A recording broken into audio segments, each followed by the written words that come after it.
Crypto கரன்சிகளில் ஒன்றான bitcoin மதிப்பு இதுவரை இல்லாத அளவிற்கு $1,00,000 எட்டியுள்ளது. இதுகுறித்து விளக்குகிறது இந்த செய்தி தொகுப்பு.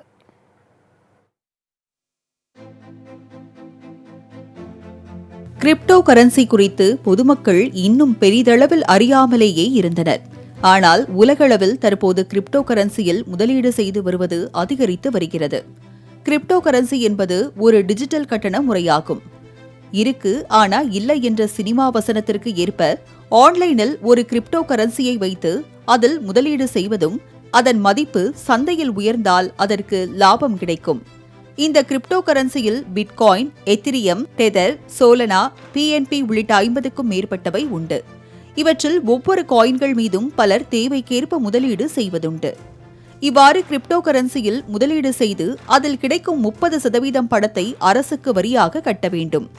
ஆனால் இந்த கிரிப்டோ கரன்சி மூலம் ஏராளமான மோசடி நடைபெற வாய்ப்புள்ளது என்பதால் முதலீட்டாளர்கள் நன்கு ஆராய்ந்து முதலீடு செய்ய வேண்டும் என பொருளாதார அறிஞர்கள் அறிவுறுத்தி வருகின்றனர். கிரிப்டோ கரன்சியின் முதல் கரன்சியாக உருவாக்கப்பட்டது பிட்காயின்கள்தான். 2010ஆம் ஆண்டு ஒரு பிட்காயினின் விலை $0.0008 முதல் $0.008 வரையே இருந்தது. அதாவது இந்திய ரூபாய் மதிப்பின்படி வெறும் 68 பைசாவே ஆகும். ஆனால் 12 ஆண்டுகளில் கிரிப்டோ கரன்சி வளர்ச்சி பெற்றதை தொடர்ந்து தற்போது ஒரு பிட்காயின் விலை $83,15,700 தொட்டுள்ளது. தங்கம், வைரம் இவற்றை காட்டிலும் அதீத வளர்ச்சி கண்டு வருகிறது கிரிப்டோ கரன்சி. உலகிலேயே 2,10,00,000 பிட்காயின்கள் மட்டுமே உள்ளது. அதிலும் வரும் 2030ஆம் ஆண்டிற்குள் பிட்காயின் விலை $1 மில்லியன், அதாவது இந்திய ரூபாயின் மதிப்பின்படி $8,40,00,000 வரை உயரும் என பொருளாதார நிபுணர்கள் கணித்துள்ளனர். இனிவரும் காலங்களில் சில்லறை நாணயம், ரூபாய் நோட்டு இவையெல்லாம் தாண்டி கிரிப்டோ கரன்சிகள் தான் அதிக அளவில் பயன்படுத்தப்படும் என எதிர்பார்க்கப்படுகிறது. சில மாதங்களுக்கு முன்பு வரை கிரிப்டோ கரன்சி மீது முதலீடு செய்யலாமா வேண்டாமா என பலருக்கும் சந்தேகம் எழுந்து வந்த நிலையில் அமெரிக்க அதிபர் தேர்தல் முடிவு எல்லாவற்றையும் தலைகீழாய் மாற்றியது. நடந்து முடிந்த அமெரிக்க அதிபர் தேர்தலில் டொனால்ட் ட்ரம்ப் மீண்டும் வெற்றி பெற்றார். கிரிப்டோ கரன்சியின் பயன்பாடுகளை அதிகரிக்கும் முயற்சியில் டொனால்ட் ட்ரம்ப் ஆர்வம் காட்டி வந்தார். இதனால் ட்ரம்ப் மீண்டும் அமெரிக்க அதிபரானதை தொடர்ந்து முதலீட்டாளர்கள் தயக்கமின்றி பிட்காயினில் முதலீடு செய்து வருகின்றனர்.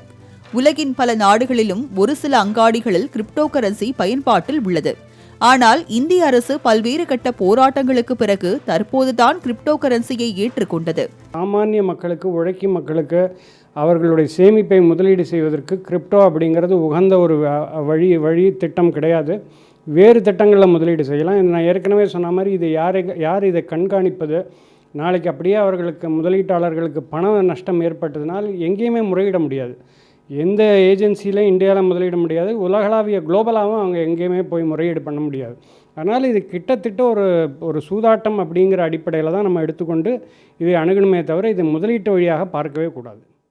ஆக டிஜிட்டல் இந்தியா என்ற வார்த்தையை உணர்த்தும் முயற்சியில் இந்த கிரிப்டோ கரன்சி மூலமாகவே தெரியவரும் என பொருளாதார நிபுணர்கள் நம்புகின்றனர். அதே நேரம் பிட்காயின் உள்ளிட்ட கிரிப்டோ கரன்சியில் முதலீடு செய்வதற்கு முன் ஒரு முறைக்கு 100 முறை கவனத்துடன் முதலீடு செய்ய வேண்டும் என்ற எச்சரிக்கையையும் மக்கள் கவனத்தில் கொள்ள வேண்டும்.